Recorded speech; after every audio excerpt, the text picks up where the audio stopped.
अरे प्रभु को गिन गिन के गालियां देता था शिशुपाल। ये जब शिशुपाल प्रकट हुआ तो बुआ का ही लड़का था, 4 भुजाएं थी। तो इसके जन्म उत्सव के समय फिर श्री कृष्ण बलराम जी भी गए हुए थे। तो आचार्य ने जन्म कुंडली उस समय बाची कि महावीर होगा, ऐसा ऐसा सब वर्णन करते रहे और कहा ये उन्हीं के हाथ से मारा जाएगा जिसकी गोद में डालने पर इसकी 2 भुजाएं हट जाएंगी। तो वहां जितने आए हुए थे रिश्ते नातेदार, समाज के श्रेष्ठ श्रेष्ठ जन, सबकी गोद में शिशुपाल को, और जे भी भगवान श्री कृष्ण की गोद में डाले 2 भुजाएं गिर गई। रो करके उनकी बुआ ने कहा कि मैं भिक्षा मांगती हूं कि मेरे बालक की आपके हाथ से हत्या नहीं होनी चाहिए, तो उनका 100 अपराध क्षमा करता हूं। तो उन्होंने सोचा 100 अपराध काहे को करेगा, का 100 अपराध तक मैं इसे बिल्कुल कोई दंड नहीं दूंगा, ये वचन देता हूं। ये जब से तोतली वाली बोलना शुरू किया तब से भगवान को गालियां देना शुरू किया था। इसका स्वभाव ही ये वैर, पूरा ऐसा वैर, भगवान को गालियां देता था। जिस समय सब धर्मात्माओं राजाओं की सभा भरी हुई थी और भगवान श्री कृष्ण की अग्र पूजा हुई, सब तो सह गए, शिशुपाल खड़ा हो गया और ऐसे कटु वचन बोले। महाभारत में लिखा, हमने स्वाध्याय में पढ़ा था, ऐसे कटु वचन बोले कि कोई भी नाराज हो जाएगा उससे। तो पहले भीमसेन खड़े हुए और कहा कि अपने बड़ों का सम्मान करना सीख, चूंकि भाई ही लगता है, जैसे कुंती बुआ ऐसे भगवान की वो बुआ का दूसरा है, ये लड़का है।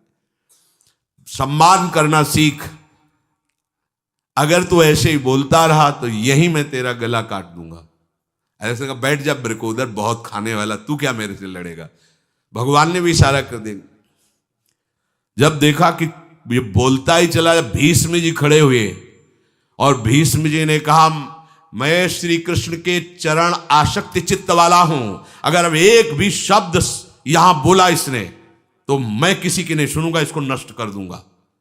और दोनों सभाओं के सर पर पैर रखता हूं, जो श्री कृष्ण का विरोध करे उसके लिए मैं पर्याप्त हूं। भगवान ने कहा चुप रहो, शांत रहो, सबको बैठा ला। वो गिनती शुरू किए थे, 98, 99 का शिशुपाल सावधान, जो तुम्हारी माता को वचन दिया था बस एक शब्द रह गया है, आगे मुझे दोषी कोई न ठहराए। 100 तक क्षमा करने की बात कही थी। जे ही, वो तो रुकने वाला थोड़ी था, जे ही आगे बोला सुदर्शन जी के द्वारा उसका वो परम उद्धार हुआ जो बड़े बड़े ऋषि मुनियों के लिए बड़ा दुर्लभ पद कहा गया है। गोपीजनों ने सौंदर्य माधुर्य निधि भगवान को अपना कांत माना, प्रीतम माना। एक ही वृत्ति, कितनी गजब की वृत्ति गोपीजनों की है कि सब कार्य करते हुए कृष्णाकार वृत्ति है। बेचने दही जा रहे हैं, बोल रहे कोई कृष्ण ले ले, दामोदर ले ले, माधव ले ले। कैसी वृत्ति है, देखो कैसी उच्च कोटि की अवस्था है। किसी भी भाव से हमारे प्रभु से जुड़ जाए तो इच्छा द्वेष द्वंद्वों से वो मुक्त हो जाए। और जब तक ये ठीक है, ये बेठीक है, इस तरह के द्वंद्व तुम्हारे हृदय में बने रहेंगे, तब तक मूढ़ता रहेगी और उससे पतन होता रहेगा। संसार का संबंध दृढ़ होता है इच्छा से। बहुत सुंदर बात है, संसार का संबंध दृढ़ होता ही है इच्छा से। इच्छा खत्म, संसार का संबंध खत्म। कितनी बढ़िया बात है।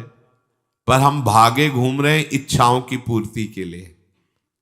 जब एक बता दिया कि समुद्र है भगवान, जो चाहिए इन्हीं से क्यों नहीं, पर इनसे मिलने के लिए भी तुम्हें शराब छोड़ना पड़ेगा, तुम्हें मांस छोड़ना पड़ेगा, व्यभिचार छोड़ना पड़ेगा, गंदे चिंतन छोड़ने पड़ेंगे। वो राजी नहीं हो तो करो पाप और चाहो सुख। ऐसा कैसे हो सकता है?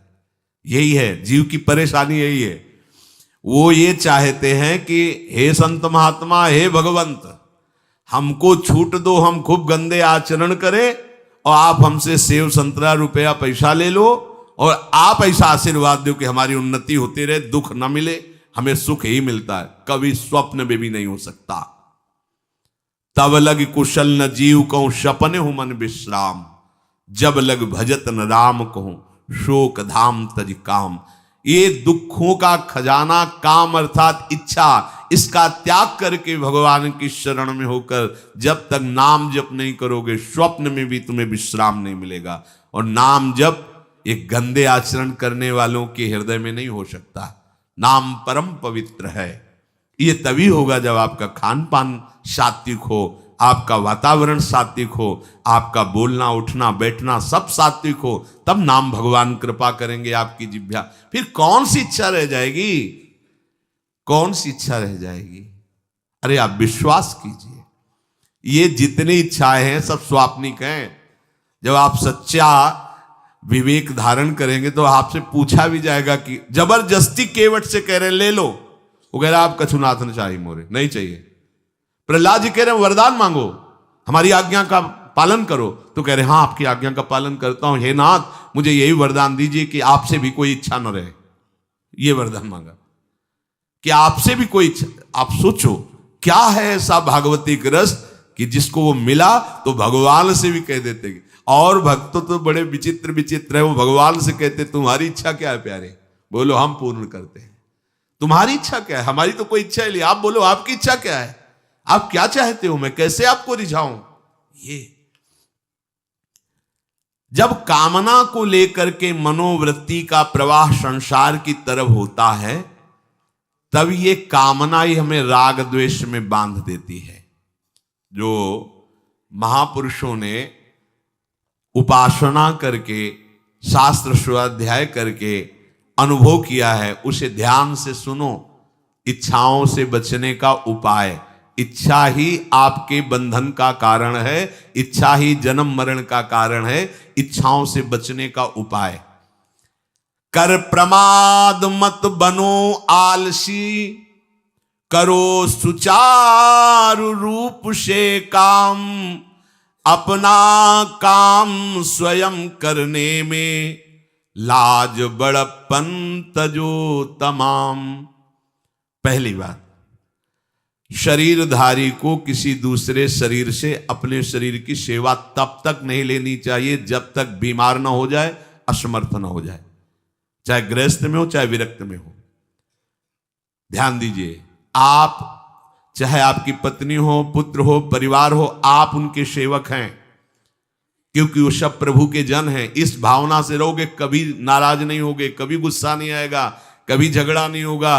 अगर आप अपने को ये माने कि प्रभु मेरे इस रूप में आए हुए हैं, मुझे अपने कर्तव्य का पालन करना है, तो कहीं झगड़ा नहीं हो सकता। तुम जो कर रहे हो तुम्हारा कर्तव्य, हमारा कर्तव्य है कि हम पति पुत्र परिवार आदि जो भी है, ये हमारे भगवान का स्वरूप है। मैं आप समझो वही भगवत साक्षात्कार, पर ऐसा कौन मानता है। अच्छा, साधु वेश में ये जरूर सावधानी रखनी चाहिए, ध्यान देकर सुनिए। जब तक आपका शरीर स्वस्थ है, आप किसी से किसी भी प्रकार की सेवा स्वीकार न करें। भिक्षान्न के सिवा कोई भी सेवा स्वीकार न करें। अपने शरीर की सेवा तब तक करें जब तक आपका शरीर असमर्थ नहीं हो जाता। असमर्थ हो गए तो फिर हरि ही करें आकर स्वयं, या किसी को भेज दें, उनके बस की बात है। देखो माधवदास बाबा की लंगोटी स्वयं श्री ठाकुर जी महाराज धो रहे हैं। तब तक हमने अपने बड़े संतों को देखा है, बिल्कुल किसी भी तरह की कोई सेवा नहीं स्वीकार करते। अपनी दिनचर्या अपने हाथ से, अपने शरीर की पूरी। आपको क्या हो गया है, आप भी वैसे ही चलो जैसे गुरुजन चले हैं, भिक्षान्न के सिवा। आप अपनी किसी भी तरह की सेवा किसी से मत करवाइए। आप देखो इच्छाओं का दमन होना शुरू हो जाएगा, यहीं से इच्छाओं का दमन शुरू हो जाता है। आप सच्ची मानिए, ये जो आप शरीर सुख की आकांक्षा से दूसरे से सुख लेने की इच्छा करते हैं, यही तुम्हारे बंधन का कारण है, यही तुम्हारी दुर्गति, यही तुम्हारी कमजोरी है। जब तक शरीर स्वस्थ रहे, किसी से किसी भी तरह की सेवा मत लो, और अधिक से अधिक सेवा करने का भाव रखो।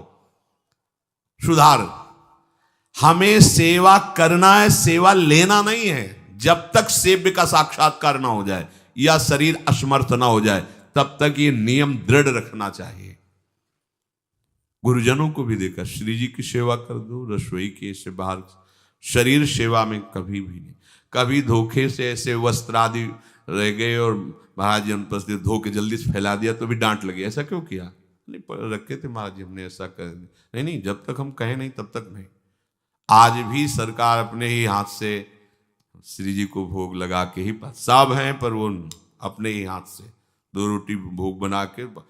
देखो बुजुर्ग संतों को, बड़े महापुरुषों को हमने देखा है, अपने शरीर, जब तक शरीर में सामर्थ्य है तब तक, ये महापुरुषों का आदेश है, अपना काम स्वयं करने में लाज बड़प्पन तजो तमाम। अपना काम करने के लिए आप किसी को भी आदेश मत करें, किसी की भी सेवा स्वीकार न करें। हाँ, हमें भूख लगेगी तो रोटी मांग लेंगे जाकर के, क्या जरूरत है हमें किसी की सेवा स्वीकार करने की? मांगो, खाओ, खूब भजन करो, सत्संग करो, कम खर्चे वाला जीवन रखो। जरूरत क्या है? जो जरूरत है गली चलते दे देंगे भगवान, विश्वास करो, गली चलते दे देंगे। विरक्त गृहस्थ धर्म पूर्वक कमाओ, जितनी आवश्यकता प्रभु दे देंगे। ऐसा कोई त्रिभुवन में नहीं जिसकी आवश्यकता की पूर्ति न होती हो। अनावश्यक तुम्हारी मांगे जो हैं वही तुम्हें दुख दे रही हैं। आवश्यक व्यवस्था सबको भगवान दिए हुए हैं, अनावश्यक मांग के लिए तुम्हें फिर फंसना होगा। ये तुम्हारी अनावश्यक मांगे हैं, ये हो जाए, वो हो जाए, वो जो आपको जीवन जीने के लिए जरूरी है, धर्म पालन के लिए जरूरी, वो बिना मांगे भगवान दे रहे हैं सबको। देख लो। हाँ, आप कि भाई हमको उस परिकर में रहना है, उस कोर्ट से रहना है, वो सब वीआईपी, तो हमको भी उस कोर्ट का, ये मांगे हैं तुम्हारी। तुम्हारा प्रारब्ध जितना है उतना तुम्हें मिलेगा, जो आवश्यक है वो तुम्हें मिलेगा। अनावश्यक मांगे करोगे फंसोगे, अधर्म में कूदना पड़ेगा तुम्हें। हाथ पैर सब साधन प्रभु ने दिए, दया कर तुम्हें समान, फिर क्यों उनसे काम न लेते, क्यों रखते हो झूठी शान। तुम्हारी सेवा के लिए तुम्हारे पास हाथ है, तुम्हारे चरण है, तुम्हें बुद्धि दी है, दूसरे से क्यों सेवा स्वीकार करते हो? प्रभु ने दया करके उद्धार के लिए तुम्हारे पास पूरी सामग्री दे दी, उसका प्रयोग करो। तन मन दोनों का हित करता, निश्चय शारीरिक श्रम युक्त। देखो ये है, जिसने अपना परम मंगल ठाना है वो शरीर को कभी प्रमाद में नहीं रखता, चाहे गृहस्थ हो चाहे विरक्त हो। ये आलस्य प्रमाद किसी के लिए भी ठीक नहीं है। नियत समय तक सो जाओ, इसके बाद खूब मेहनत करो, चाहे गृहस्थ हो चाहे विरक्त। विरक्त हो तो खूब नाम जप, वाणी पाठ, ब्रह्मचर्य से रहना, आसनों में बैठना, हाँ सेवा करना, शारीरिक श्रम नहीं, खूब सेवा करो, धाम की सेवा करो, नालियां साफ करो, गलियां साफ करो, जो सेवाएं में इसे श्रम करो। ब्रह्मचर्य पचाने के लिए श्रम भी तो होना चाहिए। श्री जी की प्राप्ति के लिए मन वचन कर्म से श्री जी के चरणों का आश्रय लेकर के जितना आप अन्न डालते हो उतना आप इसका प्रयोग करो शरीर का। इससे ममता मत रखो।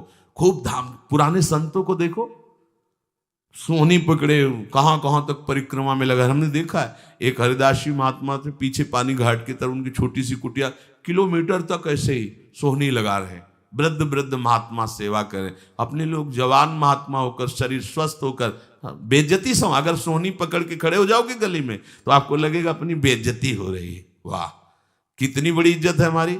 स्वामिनी के महल की बीथियों में सोहनी लगाने में तुम्हें बेइज्जती लग रही, और आचार्य चरण याचना कर रहे हैं। यत्किंकरीषु बहुशा खलुका कुवाणी, नित्यम परस्य पुरुषस्य शिखंड मौले, तस्या कदापि रसनिधेर वृषभानुजायास, तत्केल कुंज भवनांगण मार्जनीश्याम। लाडली जो ऐसी कृपा करो कि आपके वृंदावन धाम में कहीं सोहनी लगाने वाली, पोछा लगाने वाली मैं बन जाऊं। मांग रहे हैं। एक से कहा भैया चाहे जितना बुरा प्रारब्ध हो, यहां जो भगत आते हैं उनके जूते साफ कर दिया करो, प्रारब्ध खत्म हो जाएगा। भाई आप समझो ये वो दवा है जो बेजोड़ है, इसे कोई काट नहीं सकता। अच्छा अगर ऐसे न समझो तो हम आपको समझा रहे हैं। गुरुद्वारे में चले जाओ, चाहे जितना बड़ा अधिकारी हो, सबसे पहली जोरी सेवा यही होती है, पादुका की सेवा करो। समझे में नहीं आ रहा तुम्हें? अरे जिसे हम हंसते हंसते कह रहे हैं वही तुम्हारे बंधन काटने का कारण बन जाए, यदि मान लो बात। पर वो हम जूता साफ करेंगे नहीं। मन से हम कितने गंदे हैं ये हम नहीं देख पा रहे हैं। वो तो बाहर वृंदावन की रज उनमें पादुका में लगी, छोटी मोटी बात नहीं है। पादुका जो रखी है ये बंधनी है, आप इनको ऐसे साधारण जूते मत समझना, ये रज में चलते। एक दिन एक ब्रजवासिनी माई रोटी रखे, उसके ऊपर पादुका रखे, एक हाथ में लाला लिए और एक हाथ में जल का ऐसे लिए जा रहे, उनका अभ्यास ऐसा। अब पादुका पहन के चलने में परेशानी होती थी, तो कोई एक संत थे और बाहर से आए हुए थे, तो हंस दिए हैं, कैसे बावरी रोटी के ऊपर जूता लगा। ऐसे मतलब कितने साल हो गए ब्रजवास करते हुए, वह कई वर्ष हो गए। अरे वो जूती नहीं है जो साधारण जूती है, वृंदावन बरसाने की रज लगी हुई, इसमें ये रज लगी हुई है, तुझे रज नहीं दिखाई दे रही, जूती दिखाई दे, क्या ब्रजवास कर रहा है, डांट के चल दी। ये समझो, हम कहें कि जूती साफ करो तो हम जूती साफ करेंगे, और ये है कौन सी जूती साफ में, क्या रज है। वृंदावन बरसाने सब जगह घूमते रहते हैं ये महाभागवत जन। अगर इनकी ये गृहस्थ विरक्त मत देखो, सब लाडली जी के लाडले हैं जो यहाँ आए हुए हैं। अगर हम उनकी पादुका साफ करेंगे तो हमारा हृदय साफ हो जाएगा, पर कोई मानता कहाँ है। अपनी सेवा स्वयं करो और दूसरे की सेवा मिल जाए तो जैसे लोभी आदमी के सामने धन फेंक दे तो कैसे भागता है, ऐसे आपको होड़ लगनी चाहिए कि ये आदमी इतना न कर पाए जितना हम सेवा करें। परमार्थ में शरीर पोषण नहीं, परमार्थ में शरीर की धज्जियां उड़ानी है, अहंकार की, देहाभिमान की। राखे अपने को सदा भगवत सुमिरन लीन, सुने न जग के दोष गुण, करे न चित्त मलिन। सदैव अपने को ये देखता रहे कि प्रभु का सुमिरन चल रहा है कि नहीं अंदर। ये बहुत बड़े काहे की परेशानी, हम तो यही समझ नहीं पा रहे कि इतनी झंझटें लेकर कैसे घूम रहे लोग। अगर हृदय में राधा राधा चल रहा है, आप व्यापार कर रहे हो, नौकरी कर रहे हो, गृहस्थ हो, विरक्त हो, जो भी, अब आपको चिंता क्या होनी चाहिए। देखो ना, थोड़े दिन ऐसे चल के देखो, हर कार्य बहुत अच्छा होता है जब भगवत सुमिरन पूर्वक आप एकाग्रता पूर्वक कार्य करेंगे, हर कार्य में आपको आनंद आएगा। पर वो तो शरीर पोषी, जैसे आग जलने में फफोला पड़ जाता है ना, उसको बहुत संभाल के रखते हैं, ऐसे देहाभिमानी साधक भी होते हैं। कोई कोई इतना शरीर को सजा के, इतना संभाल के कि लगता है यही भगवत प्राप्ति है इनकी, कि इनके शरीर बिल्कुल ऐसे नहीं। संतों ने देखो ना कैसे अपने शरीर के राग का त्याग किया है, गुरुजनों की आज्ञा में तत्पर होकर धज्जियां उड़ा दी देहाभिमान की, तब उनको परम पद प्राप्त हुआ है। अपने शरीर का राग रखने वाला परमार्थ में कैसे चल सकता है। कब तक फंसे रहोगे विषयासक्ति वासना में हो दीन, अरे कब तक मन में भरे रखोगे दुर्विचार दुर्भाव मलिन। जिन भोगों के लिए हो रहे तुम लालायित सुखमय जान, यही घोर दुख उपजाएंगे, बढ़ जाएगा अज्ञान। इसलिए छोड़ो सब आशा ममता आसक्ति कामना मद अभिमान, एकमात्र शरणागत होकर भजो निरंतर राधे श्याम। प्रभु की आसक्ति हृदय में धारण करो। यही समझ में नहीं आता। चले हो राग त्यागने के लिए, पोषण कर रहे हो शरीर राग का, कैसे बात बने। चलो कोई विषय संसारी है तो लगता है अभी बेचारा है। आप लोग बेचारों की लाइन में थोड़ी हो, आप लोग बेचारों की लाइन में नहीं हो। आप जितने भी, चाहे गृहस्थ हो चाहे विरक्त हो, धाम आ गए हो, दीक्षा ले ली है, शास्त्र स्वाध्याय करते हो, सत्संग, आप बेचारे हो, आप भगवत पार्षद हो। पर आप अपने स्वरूप को समझो, ये अंदर की बातें सुधारो। आगे कह रहे हैं कि सुने न जग के दोष गुण, करे न चित्त मलिन। अपने भगवत चिंतन में मगन रहो। कोई तुम्हें यदि किसी की निंदा आदि सुनाने लगे तो उसे मत सुनो। पूछे कछु कछुए कहे, को आए के पास, सुन ले कछु बोले नहीं, सब ते रहे उदास। पर निंदा पर दोष के कथन सुनन में लोग, जो आनंद अनुभव करें तो लहे नरक के भोग। तुम्हारे पास आकर कोई तुम्हें दूसरे की निंदा सुना रहा है और अगर तुम्हें हर्ष हो रहा है, कैसी बात, कोई नामदाता सदगुरु की निंदा करे तुम सुन लिए, कैसे तुम्हारे इस पाप का प्रायश्चित होगा? सुनने और कहने वाले दोनों को एक ही दंड मिलता है बराबर। तुम अपने गुरुदेव की निंदा सुन ली, तुम अपने आराध्य देव की अवहेलना की बात सुन ली।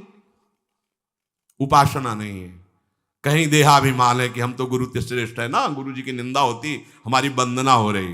परिणाम में लड्डू मिलेगा, खा लेना, परिणाम पक्का। पर निंदा के कीते आवत नहीं कछु हाथ, मूरख पर्वत पाप को ले चल अपने साथ।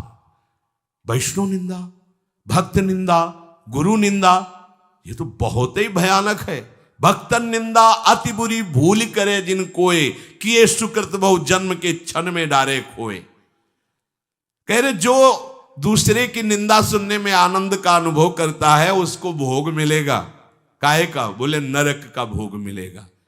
इसलिए जो तुम्हें ऐसी बातें सुनाने के लिए उत्साहित हो उनसे उदासीन रहो, अर्थात उनसे कोई परिचय नहीं, कोई अपनापन नहीं। हाथ जोड़कर कह दे कि आज तो आप कृपा करके आ गए हो, आगे कृपा करके कभी मत आना। नहीं, आज हम आपका स्वागत नहीं कर रहे, आगे स्वागत करेंगे तो आप सह नहीं पाओगे, इसलिए आप कृपा करके आगे मत आना। हम आपके पास गए नहीं, आप आकर हमारे गुरु की, हमारे इष्ट की अवहेलना की बात करोगे तो आज क्षमा करते हैं, चले जाइए, दोबारा मत आना। चाहे वो कोई भी हो, तुम्हारी निष्ठा में इतनी ताकत है वो झुक जाएगा, उसकी सामर्थ्य नहीं कि वो आगे आ जाए। अगर हमारे कोई इष्ट की, आचार्य की या किसी भी नाम जापक की कोई निंदा करता है, हम सुनते हैं और उसे सुख मानते हैं, तो कह रहे हैं उसको नरक का भोग मिलेगा। नहीं, हमें जिस मार्ग में चलना है, हमें अपने आराध्य देव की प्रति प्रीति प्राप्त करनी है। और प्रीति प्राप्त होती, कोई भी राम कृष्ण हरि शिव बोले, सबके चरणों में हमारा नमन है, सबकी चरण धूले हमारे माथे पे। निंदा करना, अरे सब जगह भगवान है, ये बात देखने के लिए तो हम चले, हम निंदा स्तुति। अगर कोई हमारा मित्र बनता है, हमारा निज जन बनता है और हमको हरि गुरु इष्ट आदि की किसी भी तरह की कोई निंदा, हमें बिल्कुल बर्दाश्त नहीं करना चाहिए और दूरी बना लेनी चाहिए, कभी उससे संभाषण नहीं करना चाहिए। कहे न अपनी बात कछु, सुने न पर की बात, एक निष्ठ प्रभु में रहे, बसो सदा दिन रात। अपने हृदय की भक्ति की बात सहसा किसी से ना कहे और ना किसी की बात सुने, क्योंकि हमें अपनी आचार्य निष्ठा, गुरु निष्ठा से चलना है। आप अपनी निष्ठा से चल रहे हो, हमारे काम की है नहीं, क्योंकि अब हम बदलने वाले हैं नहीं, तो तुम्हारी निष्ठा से हमें कोई परिवर्तन होने वाला नहीं। और हम अपनी निष्ठा के बाद तुमसे इसलिए नहीं कहेंगे कि वो तो इष्ट मिले और मन मिले, मिले भजन रस रीति, तब वो बात कहनी चाहिए, ऐसा किसी से नहीं। तो क्या करे, एक निष्ठ होकर अपने आराध्य देव में दिन रात लगा रहे। ये बहुत जगह जाना, बहुत लोगों से व्यवहार करना, ये सब भजन में बाधक बात है। समिट जाओ, अपनी लाडली लाल को दुलार करो, नाम जप करो, धाम वास करो, बहुत जो है, हाँ, दर्शन कर आओ। नहीं, एकांत वास करो, प्रभु खुद आके दर्शन दे देंगे, मान लो विश्वास। अगर आपका भजन ठीक चल रहा है, सही मार्ग चल रहे हो, तो दर्शन वाली बात ही हट जाएगी, क्योंकि फिर वो समा जाते हैं, हृदय में समा जाते हैं, नेत्रों में समा जाते हैं, मन में समा जाते हैं। आनंद की उमगन में कभी गए, आंख लड़ा ली प्रभु से, नहीं तो आंखों में ही बसे रहते। पी मूर्ति नयनन बसे, तेहि रस रहाय समाये। राग रोष दुख दोष में जग सो रहे सचेत, काहू सो न करे कबो वैर भाव अरुहेत। कोई इच्छा न रखो तो तुम्हें कभी क्रोध नहीं आएगा। इच्छा राग ही द्वेष को उत्पन्न करती है। इन दोनों से सचेत रहो, ना किसी से तुम्हारा द्वेष होने पावे न राग। कभी किसी से किसी भी तरह अगर झगड़े का, लड़ाई का अवसर आता है तो हाथ जोड़कर निकल जाओ, झगड़ा मत करो। उससे ये होगा कि आपकी वृत्ति बच जाएगी, नहीं तो वृत्ति द्वेष पूर्वक बार बार उसका चिंतन करेगी जब भजन में बैठोगे, और उसके प्रति अशांति, जलन पैदा हो जाएगी। सब सो न्यारो होई रहे, पर खारो हु नहीं होए, सबकी सब कुछ सहे नीति, वो प्रभु को प्यारो होए। समझो बात, सबसे अलग रहो, किसी से अपना मन मत मिलाओ, केवल मन नाम से मिलाओ, प्रभु से मिलाओ, गुरुवाणी से मिलाओ। पर किसी का अपमान मत करो, किसी के लिए ऐसा कड़ुआ वचन मत बोलो कि उसके हृदय मंदिर में बैठे भगवान हैं, उसका हृदय दुखी हो जाए। सबकी सब कुछ सह लेता है जो कोई, वही प्रभु का प्यारा होता है। करे न जग चर्चा कबों, रहे सदा चुपचाप, रही इंकित निज भजय प्रभुता को सेवै आप। जो जगत की कभी भी चर्चा नहीं करता, मौन धारण करके केवल प्रभु के चिंतन में मगन रहता है, उसका भार प्रभु ले लेते हैं, उसकी सेवा आप स्वयं करते हैं।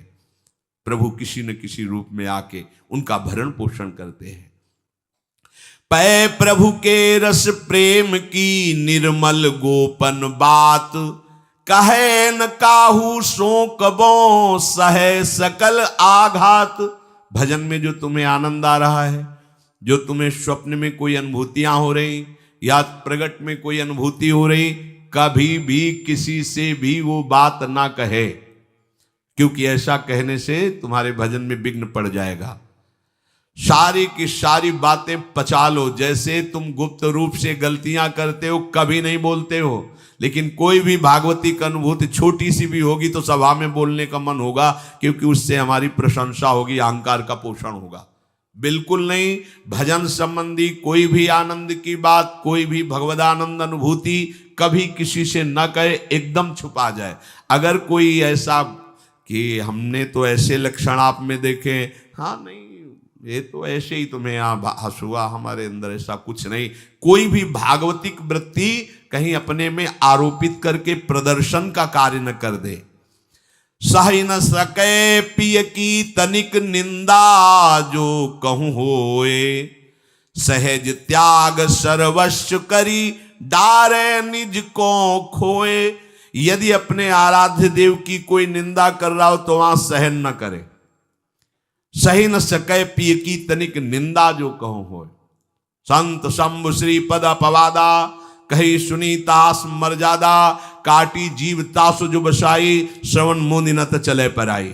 यदि हमारे कोई आराध्य देव गुरुदेव की निंदा कर रहा है, ताकत हो तो उसकी जबान बंद कर दे, नहीं तो कान में अंगुली डाले उठ के चल दे, दोबारा उसका कभी चेहरा न देखे। भरत जी ने माता कैकेयी से कहा कि आपने हमें निमित्त बनाकर 14 वर्ष का वनवास भगवान श्री राम को दिया, इसलिए आज के बाद में कभी तुम्हें मां नहीं कहूंगा, पापिनी कभी तेरा मुख नहीं देखूंगा। भरत जैसे भगवान के अवतार परम पवित्र माता कैकेयी के लिए ऐसे कटु वचन बोले, आज के बाद कभी मां नहीं कहूंगा, है पापिनी तेरा कभी मुख नहीं देखूंगा। ये जो हमारे इष्ट की निंदा कर दे, हमारे गुरुदेव की निंदा कर दे, हम उसे आदर देंगे, हम उसको बात सुनने के लिए बैठा लेंगे। हाँ और बाओ, हमें और गंदा करो। सहज त्याग सर्वस्व करी, डारे निज को खोए। अपने अपनत्व को अपने आराध्य देव में सहज समर्पित कर दे। या जग में जाके हृदय ऐसो प्रेम समाए, हरिता को अति चाव सो रखें सदा अपनाए। इस जग में जिसके हृदय में ऐसी निष्ठा होती है, तो हरि उसे अपना मान करके फिर स्वयं उसका भार लेकर इस संसार में रखते हैं, अर्थात उससे वही कराते हैं जिससे जग मंगल होता है। निर्मल या प्रभु प्रेम की महिमा कही न जाए, अति प्रेमी जो श्याम को हरि ही नित्य बसाए। दुख में संतत सुख लहे, सो आवे यही बाट, नाहित क्यों रचना करे, कपट नरक को ठाठ।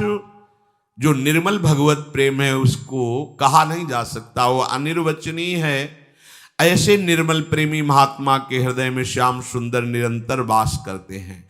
इस निर्मल प्रेम को जिसे प्राप्त करना हो तो कमर कस ले, दुख का मार्ग है, इसमें दुख में चल करके महासुख में पहुंचा जाता है। कह रहे दुख में संतत सुख लहे, सो आवे यही बाट।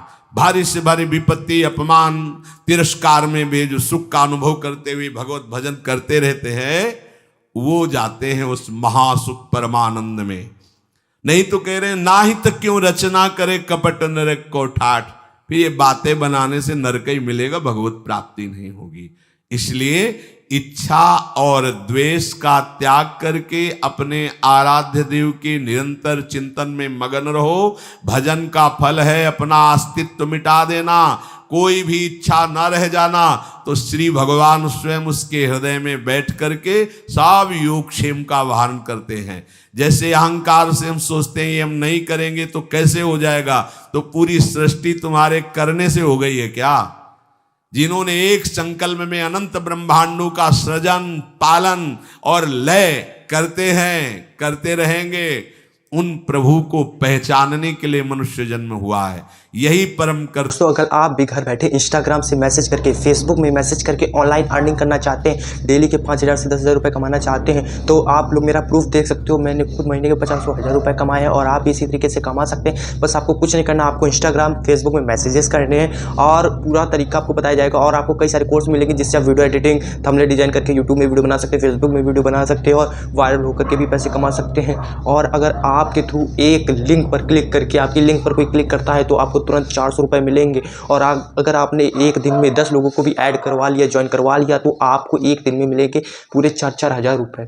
10-20, मैं डेली खुद ही 15 से 20 लोगों को ज्वाइन करा लेता हूं और मैं मंथली का 1-1 लाख रुपए तक मैंने कमाए हैं। आप लोग प्रूफ देख सकते हो स्क्रीन पर, मैं आपको पूरा प्रूफ दिखा दूंगा, बैंक का, स्टेटमेंट का, सब कुछ है। और आप भी अपनी अर्निंग आज से स्टार्ट करो, मैं आपको पूरी तरीके बताऊंगा। बस अभी आप मुझे स्क्रीन पर जो नंबर दिखाई दे रहा है, मेरा स्क्रीन पर आपको नंबर दिख रहा है, बस इस नंबर पर मुझे मैसेज करिए, हाय, मैं आपको पूरी डिटेल्स भेज दूंगा और आपकी अर्निंग आज से ही स्टार्ट हो जाएगी। आप भी महीने के 30,000, 40,000, 50,000, 1 लाख तक कमा सकते हैं। तो बिना किसी देरी के तुरंत मुझे मैसेज करिए और ऑनलाइन अर्निंग को स्टार्ट करिए। ये मौका, ये अपॉर्चुनिटी फिर कभी नहीं मिलेगी। बस जल्दी से जल्दी, जितनी जल्दी हो सके उतनी जल्दी ज्वाइन करें और अपना खर्चा, अपना खुद का सब कुछ संभालें और अपना घर, कार, बंगला सब कुछ ले सकते हैं और अपनी ऑनलाइन अर्निंग स्टार्ट करें। रिच इंडिया का सबसे बड़ा प्लेटफॉर्म है, ऑनलाइन अर्निंग का सबसे बड़ा प्लेटफॉर्म है। यहाँ से आप डेली के 10-20 हज़ार रुपये कमा सकते हो। तो जल्दी से मुझे स्क्रीन पर दिख रहे व्हाट्सअप नंबर पर मैसेज करो, हाय, मुझे ऑनलाइन अर्निंग करना है। मैं आपको सारी डिटेल्स भेज दूंगा, ऑडियो, वीडियो, कॉल, सब कुछ मैं आपको बता दूंगा। इसके बाद आपकी ऑनलाइन अर्निंग बहुत ही तगड़ी होगी। ऐसे ही वीडियो को देखने के लिए हमारी वीडियो को लाइक, चैनल को सब्सक्राइब और वीडियो को शेयर ज़्यादा से ज़्यादा करें। आप मिलते हैं ऐसी इंटरेस्टिंग नेक्स्ट वीडियो में, तब तक के लिए जय हिंद, वंदे मातरम।